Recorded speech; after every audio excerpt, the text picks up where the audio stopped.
Hold on. Respawn on me. Oh, I'm down right here. I'm down. Hold on. Oh, there goes the hind. We knock out this jet over there. Come on, baby. We knock him, bro. Yes, I got the VTOL. I got the VTOL. Hey, let's go. Damn. Oh, wow.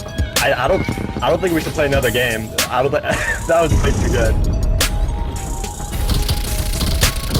Yeah. That's actually the perfect game.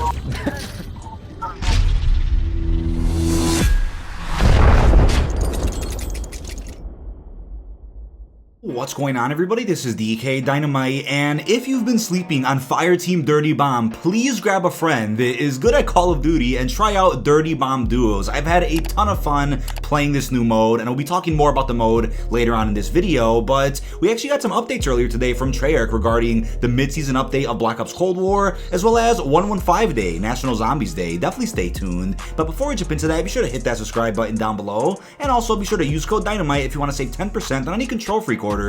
Their link is, of course, down below in the description. I've also teamed up with Vast to give away an RTX 3080, which a lot of people have been requesting, of course. They're a bit hard to find, so more information about entering this giveaway will also be linked down below. Good luck, and a winner will be picked on January the 24th. But earlier today, Treyarch tweeted out, check calendar, oh hey, 115 Day is next week, see you soon, hashtag zombies fans. And they also replied to themselves by saying, and yes, we'll have more zombies goodies to talk about in addition to Cranked, which also goes live next week. So with that being said, don't get your hopes up for anything massive. I mean, at the very least, I think we're gonna just end up getting Cranked, possibly the Tombstone perk, but I would say if you want to take things a bit further, you could predict that maybe we'll end up getting the Nocturne Totem Survival map. That would be something, right? Something for content, something new to actually play on, aside from D Machina. But aside from that, maybe we can end up getting a teaser for DLC 1, Firebase Z, maybe an image of the map, a map name reveal, or maybe even a teaser trailer, but that might be expecting a bit too much from 115 Day. In previous years, we haven't gotten too much on National Zombies Day. I know with Black Ops 4 Year 1, we got a Q&A with the Zombies team, which was pretty cool. They teased new content that never ended up releasing, right? Like Newton's Cookbook, factions, etc. And then on Year 2 of Black Ops 4, they ended up just teasing us that there was an unsolved Easter egg on Tag Your Toten, Don't Freeze, which ended up getting solved. So maybe there is an unsolved Easter egg within D Machina still. I highly doubt it, but maybe there is one still around that they'll tease us with next Friday. Now, somebody had an idea that what if they end up teasing us with other unsolved Easter eggs from other Black Ops Zombies games? I find that a bit unlikely since they probably want to keep us on Black Ops Cold War, but that would be cool to hear that there are other unsolved Easter eggs either in Black Ops 3 or Black Ops 4. That would be awesome. But next week is a big week. We have the mid-season update on January the 14th. I'll be streaming the actual countdown to the update here on this channel. Hopefully you guys tune in, and then the next day we'll have National Zombies Day to also break down. So lots of exciting stuff coming up for Black Ops Cold War, and we have to wait about a month or so for Season 2, which I believe is going to bring us even more content to every mode, more content than Season 1 ever had to offer. But we do have some updates on the mid-season update as well. We have a nice image, which is beautiful, of Sanatorium, the new Fireteam map. As you guys can see, I do want to warn you that lots of leaks have already surfaced the internet for the new Fireteam map, the new game mode Dropkick. Leaks are out there, so if leaks aren't your thing, stay very cautious as you scroll through Twitter, TikTok, Facebook, and other social media platforms, because somehow people are able to play unreleased maps and modes early, I think if they're on PC. In recent years for Call of Duty, that has just never happened, so I'm really not sure what went wrong with Black Ops Cold War, but people have pulled it off. Now, we do have some new bundles that were added into the store earlier today. We're going to check them out real quick. This is the Mint Condition. This is a nice skin for the AK-74U. And we, of course, have charms, watches, vehicle skins, all the works. It's a pretty cool skin, but this one really caught my attention. Let me get to the right page here. We have the Shock Value, a nice skin for the brand new Street Sweeper shotgun. I usually don't buy too many bundles in any Call of Duty, but this one really caught my attention, and I think I'm going to be using this to unlock the base version of the Street Sweeper, the challenge that is, on my Sunday stream. So let's go ahead and cop that real quick. So, of course, it tells you have to use a shotgun and get, I think it's like, what, 3 kills without dying in like 15 different games using the shotgun. So let's go ahead and cop the bundle here for that. And I love how fast it is to buy bundles on PS5. It's amazing. I think I have just enough cop points. Yes. Let's go ahead and get that. There we go. Only comes with 4 things, right? It's a small bundle, costs $10. We have an animated emblem there, nice laser bolt sticker, and of course the weapon and charm. Gonna go ahead and equip that. But in terms of other bundles, I think as of today, those are the only 2 new ones. The one we just bought, the mint condition, and you can go down to blueprints. This is a nice Greek fire one.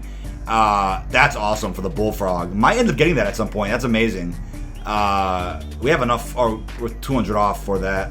Got the field agent as well, and you can preview pretty much all these blueprints within the new gunfight blueprints playlist, but which is right here, of course.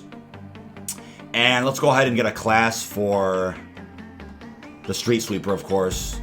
So yes, get 3 kills without dying in 15 different games using shotgun. So that means we could technically use the Surge Protector to do that, which we'll end up doing on a Sunday stream. But that's pretty much it for the new bundles that are currently in game. Now, Treyarch also released descriptions for the new content coming to Black Ops Cold War, and starting with Sanatorium, the new Fireteam map, it says, deep in the Ural Plains is a Soviet experimental health retreat, the focus of a clandestine investigation by NATO forces in September 1984. Low wooded hills provide cover for Fireteam squads to gain reconnaissance over the main, roughly circular-shaped main hotel, a concrete, brutalist architectural behemoth flanked by lakeside structures and a large wooden dock. God damn, that's a mouthful. With links to secret testing within State Sanatorium U-23, notes found within the grounds of this sprawling complex indicate a conditioning trial known as Project Golova. We then have the new 6v6 mode Dropkick, which I'm very excited about. It says, this frantic game of nuclear hot potato features 2 teams, each vying for control of a special and extremely important briefcase. The round begins with each team racing to the location of the nuclear briefcase and attempting to pick it up. Anyone grabbing the briefcase is automatically equipped with a powerful pistol, but it's ideally up to the rest of the team to keep the briefcase carrier safe. The team with the case gains access to launch codes, as well as an ever-increasing score for their team. If you die while your team controls the briefcase, you will not respawn until your carrier has been eliminated and the briefcase has been dropped. If your team isn't carrying the case, it must be flushed out and retrieved before it's too late. Once one team reaches the score limit by controlling and owning the briefcase for a long enough time, orders to execute a nuclear strike are confirmed and the round is won in a highly explosive manner. The first team to 200 score wins. So this is the only time we're going to see Treyarch play with a tactical nuke within their multiplayer. For years now, Treyarch has had the nuclear calling card, of course, but it never allows you to call in an actual nuke on the map like we see in Infinity Ward or Sledgehammer Call of Duties, right? We've seen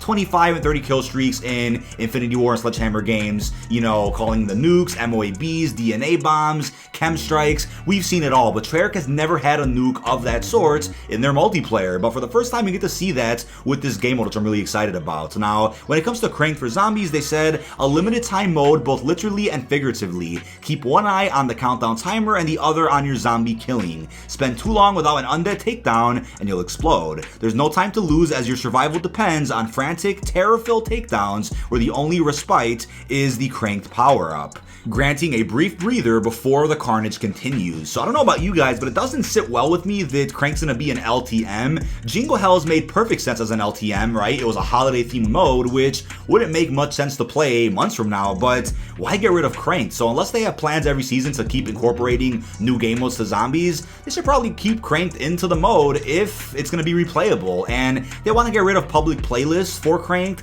I can get that, but at least keep it in custom games, right? So we can still play Cranked anytime we want. Now, they also confirmed for a PlayStation exclusivity offer, Raid is coming to Onslaught with new Dark Ether intel. So I'll be playing all of this new content on stream next Thursday when this mid-season update does go live. I'm excited about it, but I know Treyarch probably has plenty of surprises up their sleeve for both the mid-season update and for 115 Day, so I'm very curious what they have in store. Definitely stay tuned here on the channel for the latest coverage. Now, when it comes to Fireteam Dirty Bomb Duos, this mode is really being slept on. Right now, you can play it on both Ruka and Alpine. However, the RNG for the playlist is a bit broken. I've only been able to find matches on Ruka. I'm not sure about you guys, but but we'll love to play more Alpine at some point soon. But Jardy and I hopped onto this earlier, and we had a blast. I mean, if you guys had a problem with how hectic Fireteam really is, please try this mode. Get at least a good teammate that you can trust and play this, because it's much slower paced. You feel like you have more control over the mode, and it's real rewarding when, you know, you wipe squads. And if you still need help getting those trophies for a platinum that include playing a lot of Fireteam,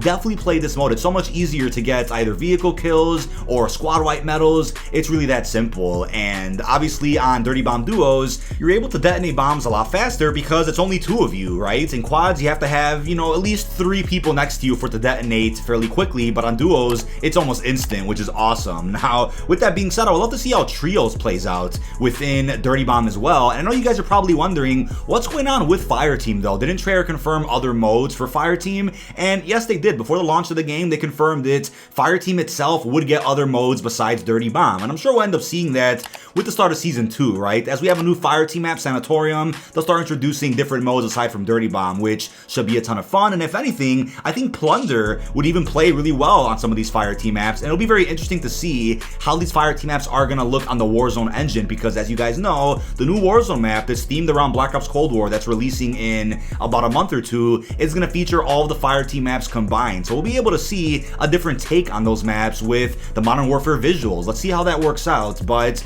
also as a reminder, you'll be able to swim on the new Sanatorium Fireteam map. Swimming is in Black Ops Cold War, but isn't within Warzone. So maybe with the new Black Ops Cold War Warzone map, they'll finally end up incorporating swimming into that mode, since we know for probably about a year now, there have been plans to incorporate swimming into Warzone, but they just haven't done it yet. You die instantly when you try swimming on Rebirth Island, so it's going to be hilarious to see how it's going to work out in the next Warzone map. But that is about it. This has been dkdynamite. Leave all your thoughts down below in the comment section. What are your thoughts on the brand new update to Black Ops Cold War that just dropped last night? And what are your thoughts on the mid-season updates along with 115 Day that will be happening next week? What are your expectations? Really hope you've enjoyed, and peace out, everyone.